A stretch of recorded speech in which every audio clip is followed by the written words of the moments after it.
हाँ जी, राधे राधे दोस्तों। उम्मीद करता हूँ सब कुशल मंगल होंगे, अच्छे होंगे। ठीक है जी। तो अभी हम क्लास 10th की साइंस स्टार्ट करने वाले हैं, जिसमें पूरे सिलेबस को फिजिक्स, केमिस्ट्री, बायो और फिर लास्ट में एटमॉस्फेयर, सारी की सारी सिलेबस को अच्छे से कवर करेंगे। ऐसे ही ट्रिक्स के माध्यम से, प्यार से, हंसते बोलते पढ़ेंगे। क्लियर। तो सबसे पहले जो हमने सब्जेक्ट उठाई है वो है हमारी केमिस्ट्री। और क्लास 10th में केमिस्ट्री यानी रासायनिक विज्ञान के सिर्फ और सिर्फ 4 चैप्टर हैं। पहला है ये वाला जो हमने शुरू किया है, रासायनिक अवक्रियाएं एवं समीकरण, chemical reactions and equations. Second है अम्ल, क्षार एवं लवण, एसिड, बेस एंड सॉल्ट। और थर्ड चैप्टर है धातु एवं अधातु यानी कि मेटल्स एंड नॉन मेटल्स। और फोर्थ चैप्टर है हमारा कार्बन एंड उसके यौगिक यानी carbon and its compound. Clear. तो शुरू करते हैं पहला ही चैप्टर बड़े ही महज से तरीके से, प्यार से, मोहब्बत से, हंसते बोलते और राजा रानी का नाम लेकर के। पहला चैप्टर है हमारा रासायनिक अवक्रियाएं एवं समीकरण। तो रासायनिक अवक्रियाएं होती क्या हैं वो तो सीखें। तो देखिए, हमारे आसपास पूरी प्रकृति में, चाहे हम खुद कोई उद्यम करके वो चेंज कर रहे हो, परिवर्तन कर रहे हो, या प्रकृति में खुद से वो परिवर्तन हो रहा हो, तो सभी परिवर्तन एंड चेंजेस को सिर्फ और सिर्फ 2 भागों में बांटा गया है। जो श्रेणी कौन सी है? भौतिक परिवर्तन और रासायनिक परिवर्तन। भौतिक परिवर्तन यानी कि फिजिकल चेंजेस से हमारा मतलब क्या है कि ऐसे सभी परिवर्तन या पदार्थों में होने वाले ऐसे परिवर्तन जिससे उनके भौतिक गुणों में परिवर्तन होता है। भौतिक गुणों से मतलब जैसे कि उनकी भौतिक अवस्थाएं, अवस्था मतलब स्टेट, जैसे कि वो सॉलिड स्टेट में था, ठोस अवस्था में था, वो द्रव में बदल गया, लिक्विड में बदल गया, द्रव में था तो गैस में बदल गया, या वापस से गैस से सॉलिड में या लिक्विड में बदल गया। तो ऐसे चेंजेस को हम कहते हैं अवस्था में परिवर्तन। और ये सारे परिवर्तन कैसे हैं? भौतिक परिवर्तन। उसके अलावा उसके रंग में परिवर्तन हुआ हो, ठीक है जी। उसके भी अलावा उसके दाब, ताप आदि छोटी छोटी ऐसी भौतिक गुणों में परिवर्तन हुआ हो जो कि हमें खुली आंखों से देखे जा सकते हैं। तथा सबसे इम्पोर्टेंट चीज़, ऐसे परिवर्तन ये रिवर्सिबल होते हैं यानी कि उत्क्रमणीय होते हैं। यानी कि इनमें जो चेंजेस होते हैं वो कुछ टाइम के लिए होते हैं, उसके बाद या तो वापस से खुद से अपनी उसी सिचुएशन में आ जाते हैं, उसी अवस्था में आ जाते हैं, या फिर हम अगर उन्हें लाना चाहें तो वापस से उसी अवस्था में ला सकते हैं। क्लियर। और दूसरी जगह पे हैं हमारे रासायनिक परिवर्तन, केमिकल चेंजेस। इनमें क्या होता है? इनमें होते हैं जी ऐसे परिवर्तन जिसमें पदार्थ की पूरा रासायनिक गुणधर्म, उनका पूरा संगठन ही चेंज हो जाता है। क्लियर। यानी कि क्या बोला मैंने? रासायनिक संगठन, उनका कॉम्बिनेशन वो ही चेंज हो गया। क्लियर। जैसे कि हमने कोई भी 2 पदार्थों को उनमें रासायनिक परिवर्तन के लिए उनको मिलाया या उनकी अवक्रिया कराई, उसके बाद वो कोई नए ही पदार्थ में चेंज हो गया, यानी कि उनका पूरा रासायनिक गुणधर्म चेंज हो गया। तो इनमें किसी न किसी नए पदार्थ का निर्माण होता है जो अपने अभिकारक से रासायनिक गुणों में, भौतिक गुणों में आदि में उनसे अलग होंगे। ठीक है जी। अब इसके लिए मैंने क्या बोला? ये होते हैं रिवर्सिबल यानी कि उत्क्रमणीय, जबकि ये इरिवर्सिबल होते हैं यानी कि रिवर्सिबल नहीं होते। इनमें अगर किसी पदार्थ में एक बार रासायनिक परिवर्तन हो गया, कोई नया पदार्थ बन गया, तो हम उसे चाहकर भी वापस से रिटर्न नहीं कर सकते, वापस उसी फॉर्म में बदल नहीं सकते। तो बस इतना समझ लीजिए, जितने भी रासायनिक परिवर्तन होते हैं उन्हें देखकर आप समझ जाइए कि वहाँ कोई ना कोई रासायनिक अवक्रिया हो रही है। क्लियर। तो रासायनिक अवक्रिया की परिभाषा क्या होगी? ऐसी अवक्रियाएं जिनमें किसी न किसी पदार्थ में रासायनिक चेंज हो रहा होगा, रासायनिक परिवर्तन हो रहा होगा। उसके भी अलावा ये अनुत्क्रमणीय होती हैं। अनुत्क्रमण मतलब इरिवर्सिबल होती हैं, इन्हें वापस से उसी फॉर्म में नहीं बदला जा सकता। ठीक है जी। उसके भी अलावा इनमें किसी न किसी नए पदार्थ का निर्माण होता है। तो मैं प्यार से कह सकता हूँ कि जहाँ जहाँ रासायनिक परिवर्तन होगा वहाँ वहाँ कोई ना कोई केमिकल रिएक्शन हो रही होगी, रासायनिक अवक्रिया हो रही होगी। तो इतना तो पहले वर्ड का आपको समझ में आ गया होगा कि रासायनिक अवक्रिया होती क्या है।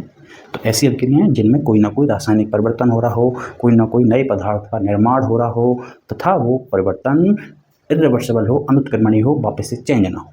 क्लियर जी। उसके बाद हमारा सेकंड वर्ड है समीकरण, इक्वेशन। तो उससे पहले थोड़ा सा छोटी छोटी बातों पर आप ध्यान दीजिए। सबसे पहले आपने तत्व का नाम सुना होगा, तत्व की परिभाषा वगैरह, तत्व, अणु, परमाणु, ये सब कुछ हम पहले पढ़ चुके हैं, एक बार जाके देख लीजिएगा।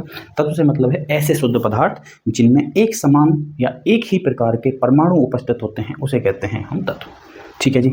जैसे कि हमने एग्जाम्पल लिया hydrogen, calcium, oxygen, sodium, magnesium. Clear जी। तो ये सभी अपने आप में एक एक परमाणु है, ये हाइड्रोजन का एक परमाणु है, ये कैल्शियम का एक परमाणु है। तो परमाणु की जो स्टेट होती है वो स्थायी नहीं होती, यानी कि ये इनमें स्टेबिलिटी नहीं है। ये ना तो डायरेक्ट किसी रासायनिक अभिक्रिया में भाग ले सकते हैं, ना ही स्वतंत्र रूप से रह सकते हैं, यानी कि इनका स्थायित्व तो नहीं है। तो स्थायित्व प्राप्त करने के लिए ये या तो किसी न किसी रासायनिक अभिक्रिया में भाग लेकर के इलेक्ट्रॉन्स का ग्रहण करेंगे, इलेक्ट्रॉन्स उधार लेंगे, या फिर इलेक्ट्रॉन का त्याग करेंगे, यानी कि इलेक्ट्रॉन का डोनेट करेंगे, दान करेंगे। क्लियर। तो अपनी अपनी प्रकृति के हिसाब से, जैसे हाइड्रोजन को लेते हैं, अगर हाइड्रोजन किसी एक परमाणु को, किसी दूसरे परमाणु को एक इलेक्ट्रॉन का त्याग कर दे, ठीक है जी, या फिर जैसे ग्रहण कर ले, ये दोनों ही काम करता है, कर्ज लेता भी है, कर्ज देता भी है। हाइड्रोजन ऐसा परमाणु है जो कर्ज लेता भी है, देता भी है। तो मान लीजिए इसने किसी को एक परमाणु दिया, यानी कि माइनस मतलब अपने आप में से घटा करके किसी को दान कर दिया। दान करने के बाद आप भी जानते हैं कि उस पर क्या आ जाएगी, पॉजिटिव चार्ज आ जाएगा, कि वो ऊपर चढ़ गया, कि उसने किसी और को कर्ज दे रखा, ठीक है जी। तो हाइड्रोजन पे क्या आ जाएगा, प्लस चार्ज, यानी कि ऐसा हाइड्रोजन जिसने किसी को एक इलेक्ट्रॉन का दान कर रखा हो, वो हो गया हाइड्रोजन का धनायन। इसको क्या बोलते हैं, धनायन या पॉजिटिव आयंस। क्लियर। उसी प्रकार अगर इसने किसी और परमाणु से अगर एक इलेक्ट्रॉन का कर्ज लिया है, उससे ग्रहण किया है, तो क्या बनेगा, ये इस पे नेगेटिव चार्ज आ जाएगा। क्यों, ये उसके कर्जे के नीचे दब जाएगा, तो इस पे आ जाएगा नेगेटिव चार्ज, जिसको बोलेंगे हाइड्रोजन का ऋण ion, negative ion of hydrogen. यानी कि ऐसा हाइड्रोजन जिसने किसी न किसी से एक इलेक्ट्रॉन का कर्ज ले रखा है, ग्रहण कर रखा। क्लियर। उसी प्रकार सभी अपनी प्रकृति के हिसाब से करते हैं। जैसे ऑक्सीजन है, ये क्या करता है कि दो इलेक्ट्रॉन्स को ग्रहण कर लेता है, कर्ज ले लेता है, उसके बाद क्या बन जाता है, O-2। उसी प्रकार सोडियम है, ये क्या करता है, एक इलेक्ट्रॉन का त्याग कर देता है, घटा देता है खुद में से, दूसरे कर देता है, तो पॉजिटिव बन जाता है Na+। तो मैं ये कहना चाहता हूँ कि परमाणु स्थायित्व के लिए आयंस बने, ये आयंस या परमाणु अणुओं में भी परिवर्तित हो जाते हैं, यानी कि ऑक्सीजन ऑक्सीजन मिलकर के O2 बना लेगी, हाइड्रोजन H2 बना लेगा, या ये दोनों मिलकर के H2O बना लेंगे। तो इनको कहते हैं क्या, अणु।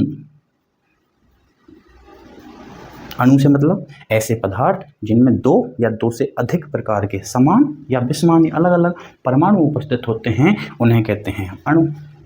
क्लियर। उसी प्रकार ये यौगिकों का निर्माण करते हैं, यौगिक यानी कि कंपाउंड्स का निर्माण करते हैं। इतना समझ में आ गया होगा। अब ये आप कहोगे कि मैं रासायनिक समीकरण से इन पे कैसे आ गया, तो आप समझिएगा कि जब कोई भी रासायनिक अभिक्रिया को हम उसमें भाग लेने वाले तथा बनने वाले पदार्थों के परमाणु, अणु, आयन या यौगिक के रासायनिक सूत्र के रूप में व्यक्त कर देते हैं, केमिकल फॉर्मूला के रूप में व्यक्त कर देते हैं, तो उसे कहते हैं हम रासायनिक समीकरण, केमिकल इक्वेशन। फॉर एग्जाम्पल, मैंने कहा आपसे एक लाइन बोली कि तथा ऑक्सीजन रासायनिक अभिक्रिया कर संयोजित हो जाते हैं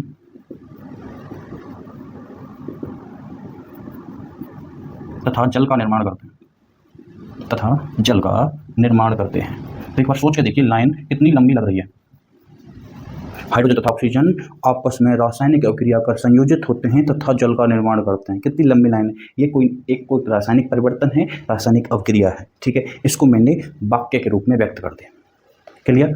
अब इसी को मैं अगर इसके शब्द समीकरण के रूप में व्यक्त करूं, शब्द समीकरण से क्या मतलब है कि मैं लिख दूं कि हाइड्रोजन, या फिर हिंदी में लिखता हूं, हाइड्रोजन जब संयोजित होती है किसके साथ, ऑक्सीजन के साथ,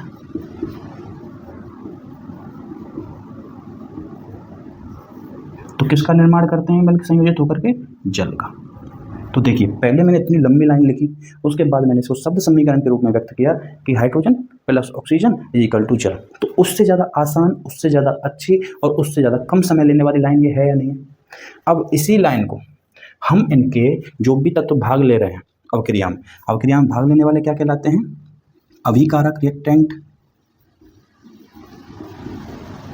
और बनने वाला पदार्थ क्या कहलाता है, उत्पाद, प्रोडक्ट।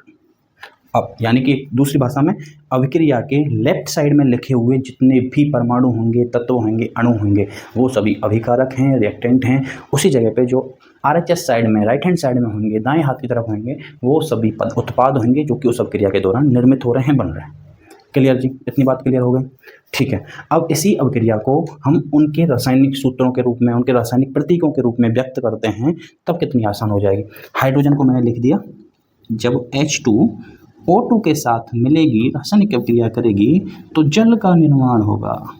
अब देखिए लास्ट में जाकर के मेरी लाइन आगे छोड़ी। तो यही मैं कहना चाहता था कि रासायनिक अभिक्रिया से मतलब है कि ऐसी अभिक्रिया हैं जिनमें कोई ना कोई रासायनिक परिवर्तन हो रहा हो, कोई नए पदार्थ का निर्माण हो रहा हो तथा वह उत्क्रमणीय हो, इरिवर्सिबल हो, उसको बदला ना जा सके, ऐसी अभिक्रियाएं क्या कहलाएंगी? रासायनिक अभिक्रिया। फिर कहेंगे कि रासायनिक समीकरण क्या है, कि जब उस किसी रासायनिक अभिक्रिया को व्यक्त करने के लिए उसमें भाग लेने वाले या और बनने वाले यानी कि अभिकारक उत्पाद को उनके रासायनिक प्रतीकों के रूप में, रासायनिक सूत्रों के रूप में व्यक्त करते हैं, तो उसे कहते हैं हम रासायनिक समीकरण, केमिकल इक्वेशन। केमिकल इक्वेशन में जो LHS साइड में होंगे वो अभिक्रिया में भाग लेने वाले पदार्थ होंगे, जिनको हम कहेंगे अभिकारक, रिएक्टेंट। और तीर से राइट हैंड साइड में जो भाग लेने वाले होंगे उसको हम कहेंगे प्रोडक्ट, जो कि उस पदार्थ अभिक्रिया के दौरान निर्मित हो रहे हैं, बन रहे हैं, जिनका निर्माण हो रहा है। क्लियर बात। उसमें बनने वाले और भाग लेने वालों को हम तीर से व्यक्त करते हैं। तीर का जो सिरा है वो प्रोडक्ट की साइड, राइट हैंड साइड में रहेगा। उसके अलावा चाहे अभिकारक हों या उत्पाद हों, अगर दो या दो से अधिक हैं तो हम उन्हें प्लस से व्यक्त करेंगे, प्लस के साथ में दिखाएंगे कि ये पदार्थ। इतनी सी छोटी सी बातें आपको समझ में आई, ये हमने चैप्टर के नाम का पोस्टमार्टम किया। क्लियर। अब एक एक टॉपिक को उनकी परिभाषा के साथ, एग्जांपल्स के साथ, ट्रिक्स के साथ पढ़ते हैं। तब तक आप इसको थोड़ा सा नोट कर लीजिए, कभी बाई चांस पूछ ले कि केमिकल रिएक्शंस कैसे कहेंगे तो अच्छे से समझा सब, एक बार नोट कर लीजिए। Thank you. हाँ जी, अभी हमने इंट्रो देखा कि रासायनिक समीकरण किसे कहते हैं, रासायनिक अभिक्रिया किसे कहते हैं। अब इनको डेफिनेशन वाइज, इनकी परिभाषा को देखते हुए अच्छे शब्दों के साथ और बहुत ही आसान भाषा में पढ़ेंगे। ठीक है जी। तो रासायनिक अभिक्रिया मैंने जैसा कि आपको समझाया था कि ऐसी अभिक्रियाएं जिनमें भाग लेने वाले पदार्थों में कोई ना कोई रासायनिक परिवर्तन या चेंज हो रहा हो तथा किसी न किसी नए पदार्थ का निर्माण हो रहा हो, उसे हम कहते हैं रासायनिक अभिक्रिया, केमिकल रिएक्शन। क्लियर। तो वही मैंने लिखा है, ऐसी अभिक्रियाएं जिनमें भाग लेने वाले पदार्थों में रासायनिक परिवर्तन हो रहा हो तथा नए पदार्थों का निर्माण हो रहा हो, क्या कहलाएंगी? Chemical reactions. क्लियर। तो केमिकल रिएक्शंस में एक, अब इतना तो समझ गए आप कि एक भाग लेने वाले पदार्थ हैं तथा दूसरी तरफ बनने वाले पदार्थ हैं। तो उनको हम निरूपित करते हैं कि जो पदार्थ अभिक्रिया में भाग ले रहे हैं, जिनमें चेंजेस होंगे, परिवर्तन होंगे, उनको हम LHS साइड में, लेफ्ट हैंड साइड बाईं तरफ रखेंगे और उनको बुलाएंगे क्या? अभिकारक, रिएक्टेंट। क्लियर। दूसरी तरफ एक ऐसा पदार्थ जो नया पदार्थ होगा, नवीन पदार्थ होगा, जिसका उस अभिक्रिया के फलस्वरूप निर्माण हो रहा होगा, उसे हम कहाँ रखेंगे? RHS साइड में, और उसको बुलाएंगे क्या? प्यार से उत्पाद, प्रोडक्ट। वही मैंने लिखा है कि अभिकारक या रिएक्टेंट किसे कहते हैं? रासायनिक अभिक्रिया में भाग लेने वाले पदार्थ को हम अभिकारक या रिएक्टेंट कहते हैं। क्लियर। और ये कैसे पदार्थ होंगे? इन्हीं में वो सारे चेंजेस होंगे, परिवर्तन होंगे, जिसके फलस्वरूप रिएक्शन हो रही है। क्लियर। और अभिकारकों को समीकरण में LHS की तरफ रखते हैं, लेफ्ट हैंड साइड की तरफ रखते हैं। क्लियर। फिर हमारा है उत्पाद, प्रोडक्ट। तो रासायनिक अभिक्रिया के दौरान बनने वाले नवीन पदार्थों को, नए पदार्थों को हम उत्पाद या प्रोडक्ट कहते हैं तथा इसे हम समीकरण में RHS साइड में रखते हैं। इतनी बात क्लियर। अब इसको आप जल्दी से नोट कीजिए शानदार सी राइटिंग में। उसके बाद हम क्या करने वाले हैं, अब हम पढ़ेंगे कि कैसे पहचानें कि ये जो हुई है, अभी जो अभिक्रिया हो रही है, ये रासायनिक अभिक्रिया ही है। क्लियर। उसके थोड़े से एग्जाम्पल देखेंगे, फिर पढ़ेंगे इक्वेशन की। सबसे पहले हम लंबी सी भाषा है उसको शब्द समीकरण कैसे बनाएंगे, उसके बाद केमिकल इक्वेशन या रासायनिक समीकरण कैसे बनाएंगे, वो सब। क्लियर। जल्दी से नोट करो। तो हाँ जी, हम देख रहे थे कि केमिकल रिएक्शंस होती क्या है, वो हमने सारी डेफिनेशन, परिभाषा देख ली। उसके बाद उसके हमने अभिकारक व उत्पाद देख लिए। क्लियर। अब हम जानेंगे कि कैसे पहचानें कि जो ये अभिक्रिया हो रही है वो रासायनिक अभिक्रिया है। तो उसके लिए मैंने साफ सीधा सिस्टम आपको बताया है कि सबसे पहली बात, अगर किसी अभिक्रिया के दौरान बिल्कुल ही नए पदार्थ का निर्माण हो रहा है, यानी ऐसा पदार्थ बन रहा है जिसका रासायनिक संगठन उस क्रिया में भाग लेने वाले अभिकारकों से बिल्कुल पृथक है, बिल्कुल अलग है। उसके अलावा उसमें नॉर्मल जैसे चेंज हो रहे हैं, उसका रंग, उसका तापमान, उसका दाब आदि में पूरा परिवर्तन हुआ है। उसके अलावा मेजर चेंजेस देखिए कि उस अभिक्रिया में, उस प्रक्रिया के दौरान किसी गैस का निष्कासन, किसी गैस का अवशोषण या निकास तो नहीं हो रहा।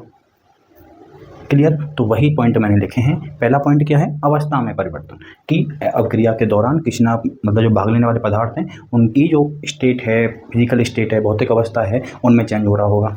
ठोस था तो द्रव बन गया या गैस बन के उड़ गया। क्लियर। सेकंड, उनके रासायनिक संगठन में कोई ना कोई उनके केमिकल, जो उनका केमिकल कॉम्बिनेशन है उसमें कोई चेंज हो रहा हो। ठीक है। उनके मध्य का अंतर, उनके मध्य के गुणधर्म, ताप दाब, गलनांक, क्वथनांक आदि में परिवर्तन हो रहा हो, वो हो गया। उनमें रंग, ताप दाब में परिवर्तन हो रहा हो, गैस का उत्सर्जन या अवशोषण या निकास हो रहा हो, और सबसे इंपॉर्टेंट किसी ना किसी नए पदार्थ का निर्माण हो रहा हो। एग्जाम्पल्स क्या क्या? फॉर एग्जाम्पल मान लीजिए हमने कार्बन लिया या मैग्नीशियम के फीते लिए, जिंक लिया या लकड़ी ली, उसको हमने जला दिया, दहन कर दिया, तो उसके उपरांत बनेगी क्या? राख, एस। अब उस राख में क्या उस लकड़ी वाले गुणधर्म उपस्थित हैं? नहीं है ना। तो उसमें से पूरे के पूरा उसका रासायनिक संगठन चेंज होकर के नया पदार्थ बन गया है। तो कैसी अभिक्रिया होगी? रासायनिक अभिक्रिया होगी। क्यों? क्योंकि उसमें रासायनिक चेंज हो रहे हैं, रासायनिक परिवर्तन हो रहा है। तो किसी भी पदार्थ का जलना, दहन होना कैसा है? रासायनिक अभिक्रिया है। भोजन का पाचन, आप जानते हैं हम लोग ब्रेड, दही, सब्जी, आलू, रोटी सब कुछ खाते हैं, लेकिन अंदर जाकर के पाचन के दौरान पूरा का पूरा जितने भी कार्बोहाइड्रेट है, जैसे ब्रेड खाया हो आपने, रोटी खाई हो, तो वो सब जाके टूट के पाचन होकर के क्या बन जाएगा? ग्लूकोज। आपने कोई भी बसिया चीज़ खाई है, दूध खाया है, घी खाया है, दही खाया है, तो वो अपने अपने घटकों में बदल जाएगा। जैसे प्रोटीन खाई है तो वो अपने न्यूक्लिक एसिड्स में चेंज हो जाएगी, न्यूक्लिक अम्लों में बदल जाएगी। अगर हमने बसा खाई है, फैट खाया है, तो वो फैटी एसिड्स में, ग्लिसरॉल में बदल जाएगी। तो एक नए पदार्थ का निर्माण हो रहा है, जैसे कि कार्बोहाइड्रेट से ग्लूकोज, बसा से बसिया एसिड या ग्लिसरॉल, उसी प्रकार प्रोटीन से न्यूक्लिक एसिड्स, तो नए पदार्थ निर्माण हो रहा है। तो भोजन का पाचन भी एक रासायनिक परिवर्तन या रासायनिक अभिक्रिया है। श्वसन, रेस्पिरेशन, रेस्पिरेशन में क्या होता है कि हम अपने श्वसन के दौरान, सांस के दौरान ऑक्सीजन अपने अंदर लेते हैं, जो कि अंदर जो अपनी पाचन हुआ था और जो कार्बोहाइड्रेट था उसका बन गया ग्लूकोज। उस ग्लूकोज के साथ क्रिया करती है जो हमने अंदर ली थी वो ऑक्सीजन, और क्रिया करने के दौरान कार्बन डाइऑक्साइड बनाएगी, जो कि हमारी बाहर सांस के दौरान निकल जाएगी, हीट बनाएगी, ऊष्मा बनाएगी।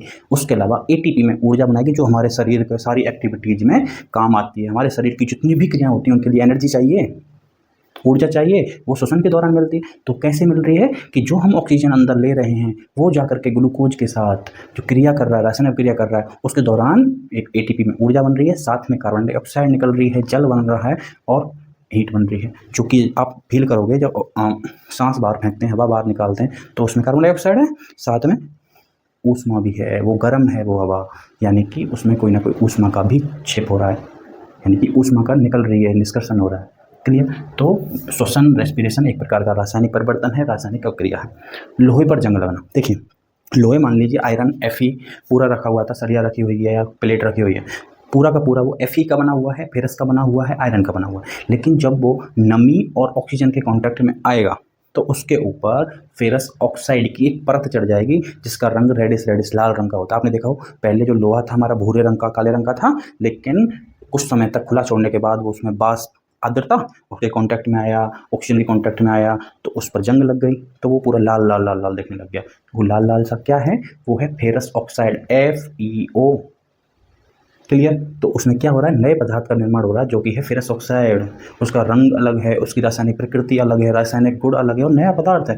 तो जंग लगना कैसा चेंजेस है? रासायनिक परिवर्तन है और एक रासायनिक अभिक्रिया है। दही का बनना, हमने दूध में थोड़ी सी खटाई डाली, दही डाली, और उसमें जो जीव थे, बैक्टीरियाज थे, लैक्टोबैसिलस जीवाणु जिसे बोलते हैं, वो अपनी प्रजनन करता है, प्रगति करता है, और उस पूरे दूध को लैक्टोबैसिलस जो जीवाणु है पूरा दही में बदल देता है, लैक्टिक अम्ल में बदल देता है। जब पहले वो दूध था तो उसके अंदर क्या थी? बसा थी, फैटी एसिड्स थे, लेकिन जब वो दही बन गई तो उसके अंदर क्या बन गया? लैक्टिक एसिड बन गया, कुछ प्रोटीन्स बन गई, कुछ बसा भी है, तो नए पदार्थ का निर्माण हो रहा है। तो दही का बनना भी कैसा है? रासायनिक परिवर्तन है, रासायनिक अभिक्रिया है। इतना दिमाग में क्लियर हो गया। और ये जितने भी परिवर्तन हुए हैं, हमने रासायनिक अभिक्रियाएं देखी हैं, उनको हम वापस से उनके ओरिजिनल फॉर्म में, उनके अभिकारक में नहीं बदल सकते हैं। तो ये सारी की सारी कैसी हैं? रासायनिक अभिक्रिया हैं, केमिकल रिएक्शंस हैं। उनको पहचानने का तरीका ये है। अब हम पढ़ेंगे कि रासायनिक सूत्र से या रासायनिक समीकरण किसे कहते हैं, रासायनिक बहुत सारे परमाणुओं को, अणुओं को मिला करके किस प्रकार समीकरण बनाएंगे, उनको बैलेंस कैसे करेंगे, संतुलन कैसे करेंगे। अगला टॉपिक है हमारा केमिकल इक्वेशन, तब तक आप इसको नोट कर लीजिए। Thank you.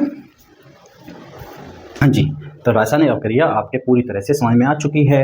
अब बारी है रासायनिक समीकरण की। तो मैंने दो बड़ी लंबी लंबी सी कहानियाँ लिखी हैं, थोड़ा ध्यान से सुनिएगा।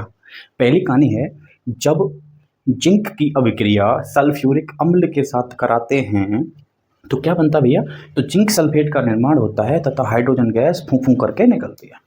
क्लियर जी। और दूसरी कहानी क्या है, जब ऑक्सीजन की उपस्थिति में मैग्नीशियम रेवन को दहन किया जाता है तो भूरे रंग की राख के रूप में मैग्नीशियम ऑक्साइड प्राप्त होती है। कितना लंबा लग रहा है राम का था। अब उसी अभिक्रिया को मैं थोड़ा सा शॉर्ट में लिखने की कोशिश करता हूँ। और कैसे लिखता हूँ, इसको मैं ऐसे लिखता हूँ कि भैया कि जिंक है, ठीक है, किसके साथ मिलाई जा रही है, किसके साथ अभिक्रिया कर रही है, सल्फ्यूरिक अम्ल के साथ। किसके साथ, सल्फ्यूरिक अम्ल के साथ। क्लियर। अभिक्रिया करके तोड़ मरोड़ के बना क्या रही है, सिंपल जिंक सल्फेट। और फूंफू करके क्या निकल रही है साथ में, हाइड्रोजन गैस।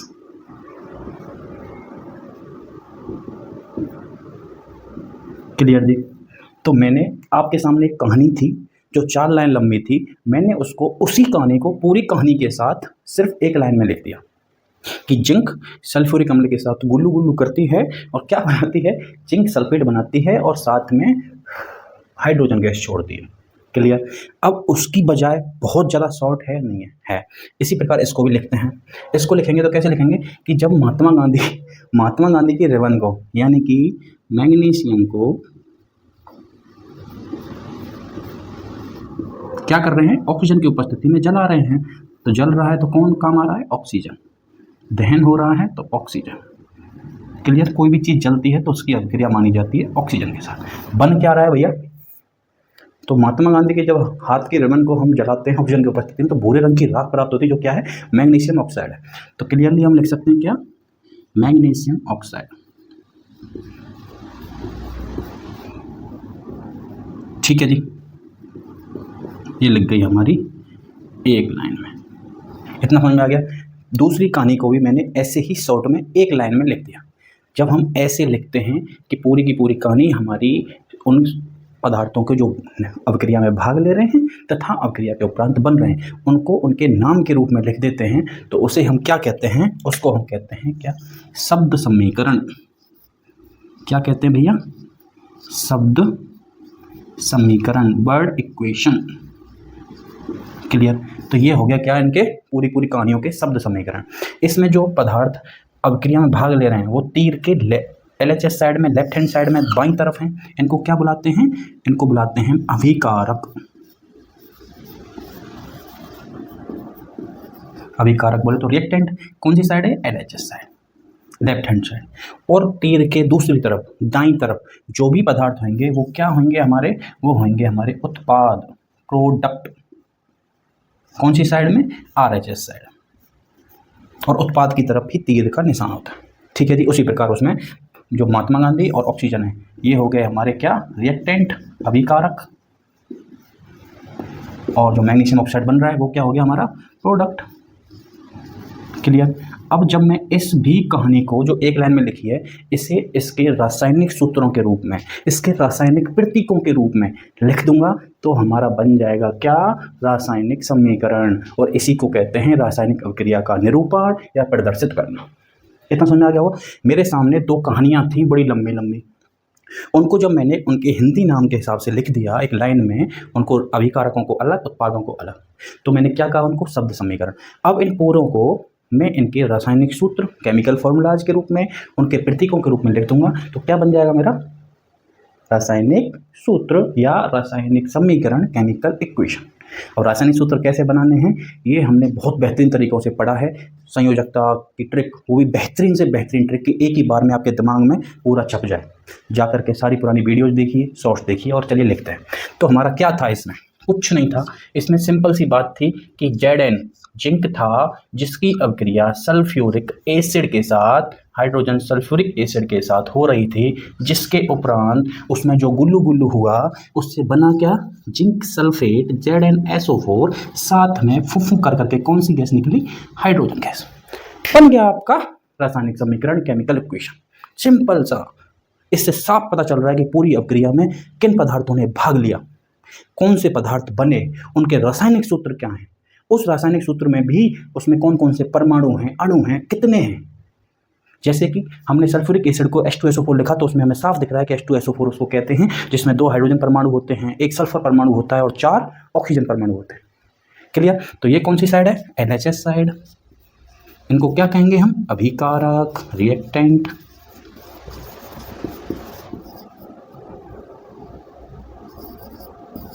और ये कौन सी साइड है भैया, ये RHS साइड है। इनको क्या कहेंगे हम, उत्पाद, प्रोडक्ट। उसी प्रकार चलिए इसको भी महात्मा गांधी वाली बात को भी हम इसके रासायनिक सूत्रों के रूप में, इसके रासायनिक प्रतीकों के रूप में लिखते हैं। चलिए लिखते हैं। लिखा हमने, क्या लिखा कि जब महात्मा गांधी की रिबन को ऑक्सीजन के साथ या ऑक्सीजन की उपस्थिति में दहन कराते हैं तो भूरे रंग का क्या बनता है, मैग्नीशियम ऑक्साइड, MgO बन गई हमारी। क्या कहेंगे अब इनको दोनों को, हम कहेंगे इनको रासायनिक समीकरण, केमिकल इक्वेशन।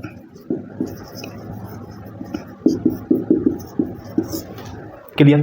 तो आपको इतना समझ में आ गया होगा कि जब हम किसी भी रासायनिक अभिक्रिया को या किसी भी रासायनिक घटना को जब उसको हम बताते हैं तो वो बहुत ज़्यादा लंबा हो जाता है, बहुत लंबी कहानी हो जाती है। जब उसको उसके भाग लेने वाले तथा बनने वाले पदार्थों के रूप में लिख देते हैं तो उसको हम कहते हैं शब्द समीकरण, जो कि शॉर्ट है लेकिन फिर भी लंबा है।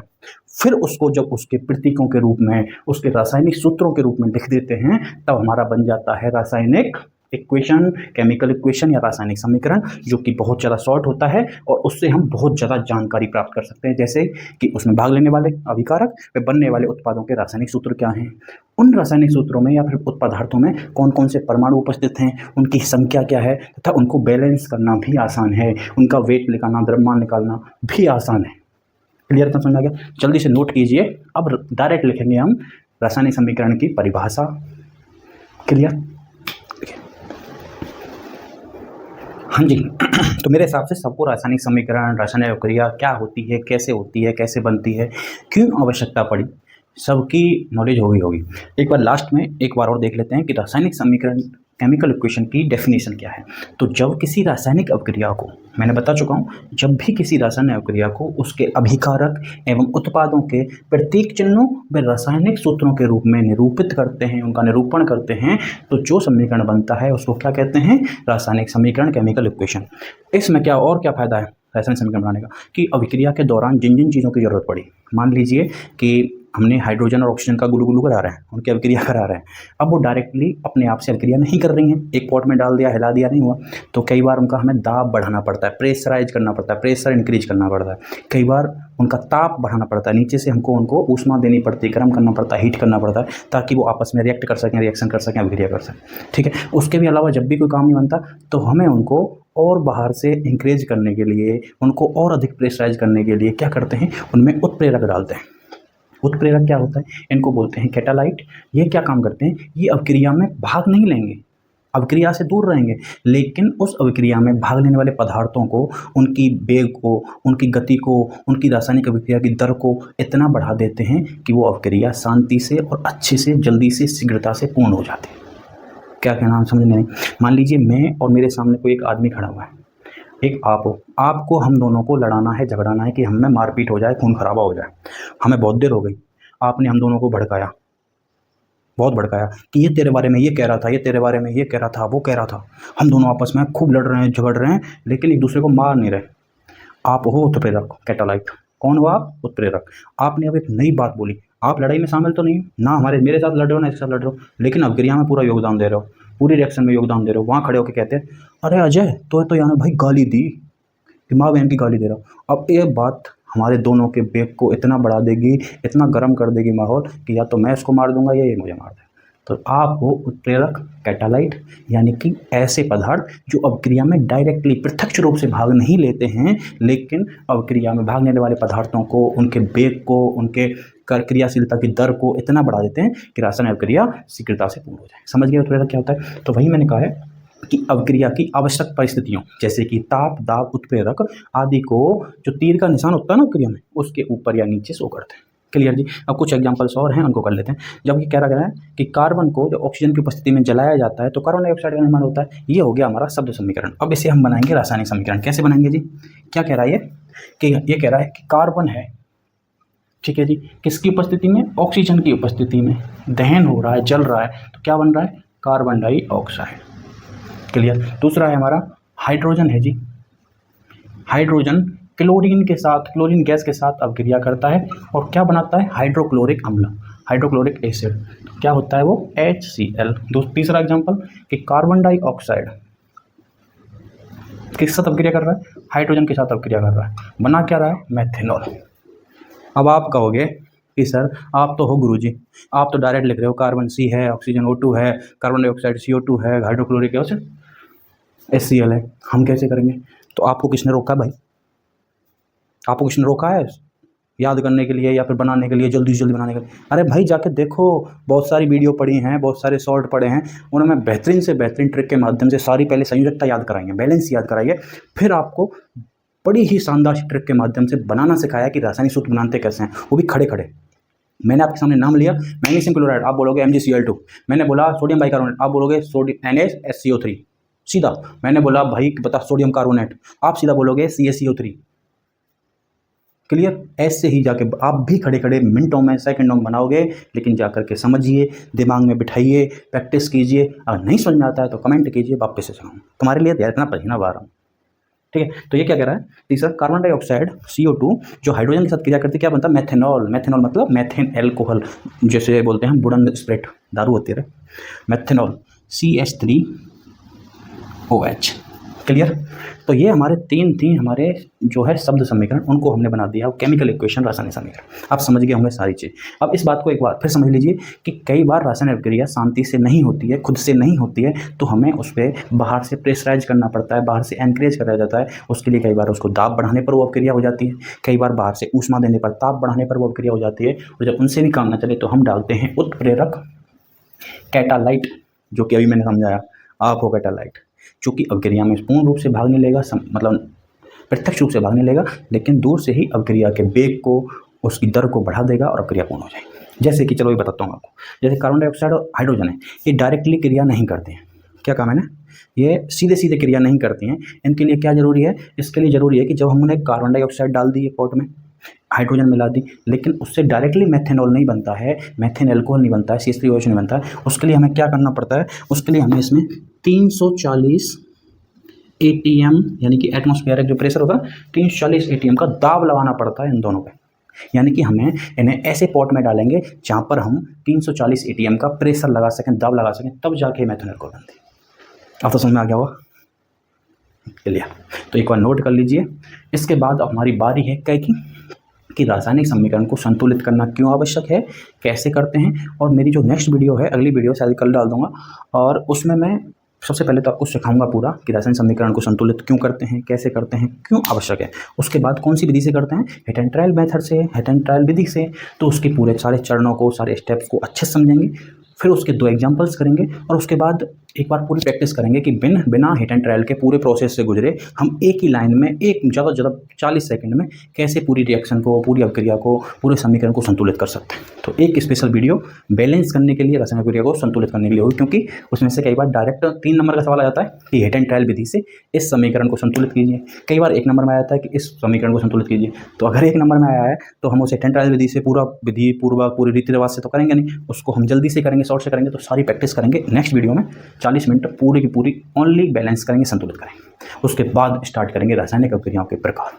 चलिए एक बार नोट कर लीजिए। और हाँ, फिर से एक कहूँगा, ऐसे ही मेरी तरह जल्दी जल्दी रासायनिक सूत्र बनाने हैं, लिखने हैं, और मुंह जुबानी विदिन सेकंड आपको जवाब देना है, तो जाकर के पुरानी वीडियोज़ को देखिए, पूरी संयोजकता याद करा रखी है शॉर्ट्स में आपको, +1 से लेकर +2, +3, -1, -2, -3, -4, सबको शानदार शानदार ट्रिक्स है।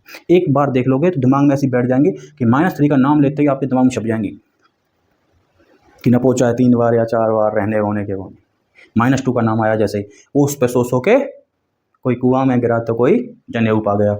ऐसे ही आपके सामने जैसे ही लाइन याद आएगी तो सारे सूत्र याद हो जाएंगे, सारे नाम याद हो जाएंगे, सूत्र बनाने लग जाओगे खड़े खड़े। ठीक है, तो एक बार नोट कर लीजिए, जाके पुरानी वीडियोस को जरूर देखिए, ताकि केमिस्ट्री है, केमिस्ट्री को स्टेप बाय बेस से पढ़ना पड़ता है, शुरू से पढ़ना पड़ता है। आपका अगर बेस क्लियर है तो केमिस्ट्री बड़ी ही प्यारी, बड़ी ही सुहागन सी, अच्छी सी, प्यारी सी है। लेकिन अगर आपने बेस क्लियर नहीं किया तो ये आपको बर्डन बन जाएगी, बोझ लगने लग जाएगी, भारी लगने लग जाएगी कि भाई ये है क्या, जब मुझे यही समझ में नहीं आ रहा कि CH3OH है क्या, ये कैसे बनाना है, तो मैं कैसे करूँगा ये पूरी रिएक्शन। समझ रहे हो ना? तो जा करके देखिए, समझिए, अच्छे से वो क्लियर कीजिए, फिर चैप्टर पढ़िए, बड़ा मज़ा आएगा। मैं शानदार तरीके से पढ़ाऊँगा, मेरी गारंटी है। आपको यहीं पे खड़े खड़े सब कुछ रटाऊँगा, याद कराऊँगा। घर जाके बस एक बार देख लीजिएगा, कोई ज़रूरत नहीं है किसी चीज़ की। ना आपको ट्यूशन की ज़रूरत, ना किसी किताब की ज़रूरत, ना किसी चीज़ की। सारे नोट्स भी बनवाऊँगा, सब कुछ समझाऊँगा, लेकिन साथ में मेहनत करने की ज़रूरत है, क्योंकि ये पसीना आपके लिए। ठीक है, थैंक यू, नोट करिए। Subscribe now and press the bell icon.